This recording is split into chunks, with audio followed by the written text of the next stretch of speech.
Há um tempinho atrás eu fui numa palestra sobre um livro que falava de Nossa Senhora, só que usando os apócrifos. E aquilo chamou minha atenção. Então, depois da palestra e eu lendo um pouquinho sobre, eu descobri algumas outras coisas que eu não sabia sobre os apócrifos. E você já pode ter visto vídeos por aí falando: esses livros foram escondidos, esses livros a Igreja Católica tirou da Bíblia. Só que não é bem assim. Então, nesse vídeo daqui, eu quero te explicar de uma forma bem simples o que são os apócrifos e por que eles não estão na Bíblia. Oi, o meu nome é Veritates e nesse vídeo eu vou falar sobre os apócrifos.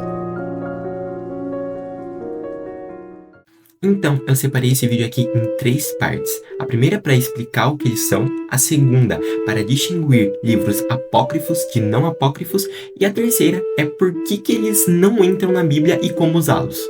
Então, primeiro, o que são apócrifos? A palavra apócrifo quer dizer algo escondido ou de origem duvidosa.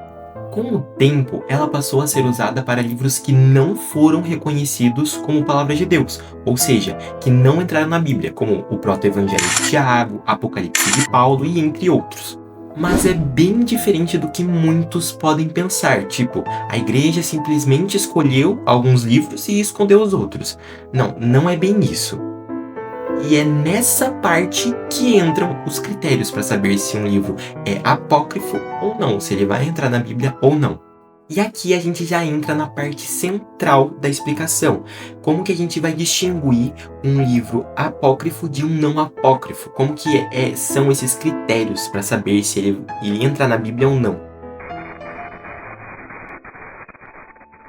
Então preste bastante atenção e se você quiser pegue um papel e uma caneta para você anotar isso, que isso é algo importante de todo cristão saber.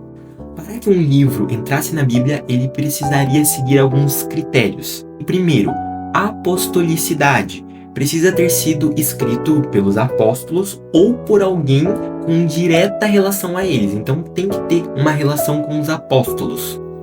Ortodoxia, ou seja, precisava estar de acordo com o que Jesus ensinou. Meio óbvio, né? Mas é isso aí. Universalidade, onde o livro já tinha que ser reconhecido e lido nas antigas comunidades cristãs, em diferentes regiões. Se você não entendeu, ele era praticamente reconhecido, já utilizado, já tido como algo, como um livro da religião. Outro tópico aqui é a autoridade espiritual, que é muito importante, então os textos deveriam ter evidências de que eles foram inspirados divinamente. Ou seja, que não saiu da cabeça de alguém, entendeu? E daí, por último, autenticidade e antiguidade. Então, textos que foram produzidos no período apostólico tinham prioridade, enquanto os livros falsos ou forjados no 2º século eram rejeitados.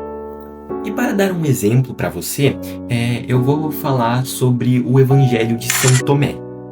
Esse texto, provavelmente, foi escrito muito depois dos apóstolos, tá? E acaba apresentando algumas visões diferentes. Tem um trecho nele que diz: "O reino está dentro de vós e fora de vós. Quando vos conhecerdes, sereis conhecidos." Pode até parecer bonito, mas muitos desses textos têm influência de ideias gnósticas. E essas ideias vão contra a nossa fé, pois nela acreditava que o mundo material é mau, criado por uma divindade inferior, demiurgo, enquanto o espírito é divino e bom. Mas, na realidade, nós só acreditamos em um Deus. E agora eu lanço a pergunta: por que os textos apócrifos não entraram na Bíblia? É exatamente dentro dos critérios que eu falei que os apócrifos não se encaixam. Muitos não têm relação com os apóstolos, outros surgiram depois dos apóstolos, e alguns, como eu dei exemplo, até contradizem a fé. Mas, por outro lado, isso não quer dizer que eles são inúteis. Muito pelo contrário, eles podem ajudar a gente a entender melhor o contexto de toda a época. Podemos entender no que algumas pessoas acreditavam, em alguma coisa histórica que ocorreu, e podem até mesmo aprofundar a nossa fé, mas claro, lido com discernimento. Inclusive, algumas tradições católicas têm relação com textos apócrifos. Por exemplo, os nomes dos pais de Nossa Senhora, Joaquim e Ana. Você não vê esses nomes na Bíblia, mas eles vêm do proto-evangelho de Tiago. Outro exemplo é a apresentação de Maria no templo, que também aparece nesse texto, e acabou entrando sim na tradição da igreja. Mas entendam, a nossa fé não se baseia nesses textos, mas eles podem sim ajudar com tradições. Porém, não tem a mesma autoridade que a Bíblia, tá? Como eu falei, eles ajudam a entender os acontecimentos, o que ocorreu na época.